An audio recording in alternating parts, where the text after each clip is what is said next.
ഇന്നത്തെ വീഡിയോ പലർക്കുമുള്ള കൺഫ്യൂഷനാണ്. അപ്പോൾ അതൊന്ന് ക്ലിയർ ചെയ്യാമെന്ന് വിചാരിച്ച് നമുക്ക് ഒരു പാത്രത്തിൽ എത്ര റൈസ് വേവും എന്നുള്ളത് പലരും ചോദിക്കാറുണ്ട്. ഇപ്പോൾ 5 ലിറ്റർ അല്ലെങ്കിൽ 3 ലിറ്റർ അല്ലെങ്കിൽ 10 ലിറ്റർ കുക്കറാണെങ്കിലും പോട്ടാണെങ്കിലും സെയിം അതിലെത്ര റൈസ് വേവും എന്നുള്ളത് പലർക്കും കൺഫ്യൂഷൻ വരാറുണ്ട്. ഞാനൊരു പാത്രം വാങ്ങിയപ്പോൾ എനിക്ക് ഇങ്ങനൊരു വീഡിയോ ചെയ്യണമെന്ന് തോന്നി, നിങ്ങൾക്കും കൂടി ഉണ്ടാക്കി കാണിക്കാം, ഇതിൻ്റെ കുറേ ടിപ്സും കാര്യങ്ങളൊക്കെ ഷെയർ ചെയ്യാമെന്ന്. അപ്പോൾ ഇത് അഗാരോ ബ്രാൻഡാണ് കേട്ടോ. ഈ ഒരു പാത്രം ആമസോണിൽ നിന്നാണ് വാങ്ങിയത്. അപ്പോൾ ഇത് 1 ഇയർ വാറൻറ്റി ഉണ്ട്. അതുപോലെ കാസ്റ്റർ അയറിൻ്റെ ചട്ടിയാണ്. അപ്പോൾ നല്ല അടിപൊളി ബിരിയാണി പോട്ടാണ് കേട്ടോ. അപ്പോൾ ബിരിയാണി ഉണ്ടാക്കുന്നുണ്ടെങ്കിലും ഗീ റൈസ് ഉണ്ടാക്കുന്നുണ്ടെങ്കിലൊക്കെ ഇതിപ്പോൾ കണ്ടില്ലേ 5 ലിറ്റർ എന്നൊക്കെ എഴുതിയിട്ടുണ്ട്. പക്ഷേ 5 ലിറ്റർ എന്ന് എഴുതിയിട്ടുണ്ടെങ്കിലും നമ്മളതൊന്ന് അളന്ന് നോക്കണം കേട്ടോ. ഏത് പാത്രമാണെങ്കിലും ഇതിപ്പോൾ സിറാമിക് കോട്ടിംഗ് ഒക്കെ വന്നിട്ടുള്ള നല്ല അടിപൊളി നല്ല വെയിറ്റുള്ള നല്ലൊരു കാസ്റ്റർ അയറനാണ്. ഇതിൻ്റെ ഡീറ്റെയിൽ ഞാൻ കുക്കിംഗ് ചെയ്തുകൊണ്ട് നിൽക്കുമ്പോൾ ഞാൻ പറയാം കേട്ടോ. ഗീ റൈസ് ഉണ്ടാക്കി കാണിക്കുന്നുണ്ട്. അപ്പോൾ നമ്മളാദ്യം ഒരു പാത്രം വാങ്ങിയാൽ അതൊന്ന് അളന്ന് നോക്കാം. അതിൽ 5 ലിറ്റർ എന്ന് പറയുന്നത് 5 ലിറ്റർ ഉണ്ടോ എന്നുള്ളത് എനിക്ക് ഒരു അനുഭവം ഉണ്ട്. അപ്പോൾ അതുകൊണ്ടാണ് കേട്ടോ പറയുന്നത്. അപ്പോൾ ഇത് അളന്ന് നോക്കുമ്പോൾ നമ്മൾ കപ്പാണെങ്കിൽ ഇപ്പോൾ 240 ml കപ്പുണ്ട്, 250 ml കപ്പുണ്ട്. അപ്പോൾ 250 ml കപ്പിലാണ് നോക്കേണ്ടത്. 1 ലിറ്റർ 4 കപ്പാണ്. 250 ml 4 കപ്പാണ് 1 ലിറ്റർ. അപ്പോൾ കപ്പ് വെച്ചിട്ട് എത്ര ലിറ്റർ ഉണ്ട് എന്നുള്ളത് നോക്കാം.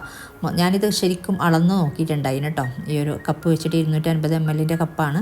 അപ്പോൾ ശരിക്കും ഇത് 5 ലിറ്റർ ഉണ്ട്, 20 കപ്പ് ഉണ്ടായിന്. ഇനിയിപ്പോൾ നിങ്ങളുടെ അടുത്ത് 1 ലിറ്ററിൻ്റെ ഇതുണ്ടെങ്കിൽ മെഷർമെൻറ്റ് ചെയ്യാനുള്ളതുണ്ടെങ്കിൽ 1 ലിറ്ററിൻ്റെ അളന്ന് അങ്ങനെ 5 ലിറ്റർ ഉണ്ടോ നോക്കിയാൽ മതി.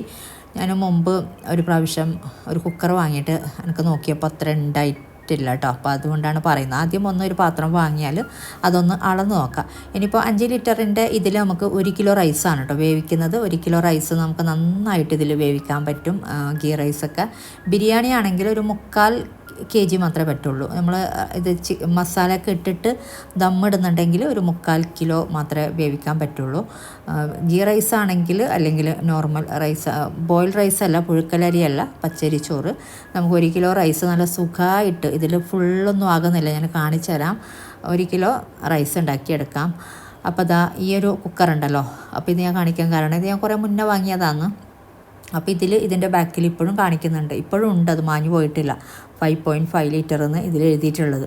പക്ഷെ അളന്ന് നോക്കുമ്പോൾ അത്രയില്ല, 5.5 ലിറ്റർ ഇതിലില്ല, 4 ലിറ്ററേ ഉള്ളൂ കേട്ടോ. നമുക്ക് റൈസൊക്കെ നമ്മളിപ്പോൾ ഇതിൽ 1 കിലോ റൈസ് പിടിക്കുമെന്ന് വെച്ച് ചെയ്ത് നോക്കുമ്പോൾ ചിലപ്പോൾ 4 ലിറ്ററിൻ്റെ നമ്മൾ 5 ലിറ്റർ ആണെന്ന് പറഞ്ഞിട്ട് അത് ഉണ്ടാക്കി നോക്കുമ്പോൾ ചിലപ്പോൾ അതിൽ നിറഞ്ഞ് കവിഞ്ഞ് ആകെ കൊളാവും. അപ്പോൾ അതുകൊണ്ടാണ് ഒന്ന് അളന്ന് നോക്കുന്നത് നല്ലതായിരിക്കും ആദ്യം തന്നെ. ഇനി ഇതിൽ ഗീ റൈസ് ഉണ്ടാക്കുന്നത് ഞാൻ കാണിച്ചു തരാം. എന്തും ഉണ്ടാക്കാം, ഞാനിപ്പോൾ ഗീ റൈസാണ് കാണിക്കുന്നത്, ഗീ റൈസിൻ്റെ അളവ്. അപ്പോൾ അതാ ഇതിന് വേണ്ടിയിട്ട് നെയ്യ് ചൂടായി വന്നപ്പോഴേക്കും ഒരു ഇച്ചിരി സവാള, പിന്നെ കുറച്ച് കറിവേപ്പില, ഇനി സ്പൈസസ് ഇഷ്ടമാണെങ്കിൽ അത് ചേർത്ത് കൊടുക്കാം കേട്ടോ.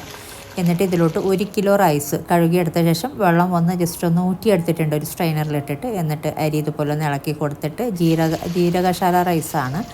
ഇനി ഇതിലോട്ട് വെള്ളം 5 കപ്പ് അരിയാണ് കേട്ടോ. 1 കിലോ റൈസ് എന്ന് പറയുന്നത് 5 കപ്പാണ്. അപ്പോൾ 5 കപ്പ് റൈസിന് ഞാൻ 10 കപ്പ് വെള്ളം ഒഴിച്ചു കൊടുത്തിട്ടുണ്ട്. ഏത് കപ്പിലാണോ എടുത്ത് ആ ഒരു കപ്പിൽ തന്നെ ഇരട്ടി ഇട്ട് കൊടുത്താൽ മതി. എന്നിട്ട് ഇത് പാകത്തിന് ഉപ്പും കൂടെ ചേർത്തിട്ട് ഇതൊന്ന് വേവിച്ചെടുക്കാം. നന്നായിട്ട് തിളക്കുമ്പോൾ ഫ്ലെയിം ഉറച്ചിട്ട് മൂടി വെച്ചാൽ മതി. ഇതിപ്പോൾ ആയിട്ടുണ്ട്. ഇനി കുറച്ച് നെയ്യും കൂടെ മുകളിലോട്ട് ഇട്ട് കൊടുത്തിട്ട് ഫ്ലെയിം ഓഫ് ചെയ്യാം. കുറച്ചൊന്ന് വേവാനുണ്ട്, അത്രയേ ഉള്ളൂ. കുറച്ച് നേരം വെച്ചിട്ട് ഞാൻ ഫ്ലെയിം ഓഫ് ചെയ്യുന്നുണ്ട്. അപ്പോൾ ഇത് ഫ്ലെയിം ഓഫ് ചെയ്താലും ചൂടൊക്കെ കുറേ നേരം കഴിഞ്ഞിട്ടും ചൂട് നിൽക്കുന്നുണ്ട് നന്നായിട്ട്, ഇരുമ്പ് ചട്ടി ആയതുകൊണ്ട്. അപ്പോൾ ഈ ഒരു ചട്ടി നിങ്ങൾക്ക് ആർക്കെങ്കിലും വേണമെന്നുണ്ടെങ്കിൽ ഇതിൻ്റെ ഡീറ്റെയിൽസ് ഞാൻ ഡിസ്ക്രിപ്ഷനിൽ കൊടുക്കാം കേട്ടോ. ഇതിപ്പോൾ കണ്ടില്ല, 5 ലിറ്ററിൻ്റെ ഈ ഒരു പാത്രത്തിൽ ഒരു 3/4 ഭാഗത്തോളം തന്നെ ആയിട്ടുള്ളൂ. 1 കിലോ റൈസ് നമുക്ക് നന്നായിട്ട് വേവിച്ചെടുക്കാം. അതുപോലെ 10 ലിറ്റർ ആണെങ്കിൽ 10 ലിറ്ററിൻ്റെ പാത്രമാണെങ്കിൽ 2 കിലോ റൈസാണ് കേട്ടോ. ബിരിയാണി ആണെങ്കിൽ 1.5 കിലോ. ആ ഒരു രീതിയിൽ നിങ്ങൾ മെഷർ ചെയ്താൽ മതി.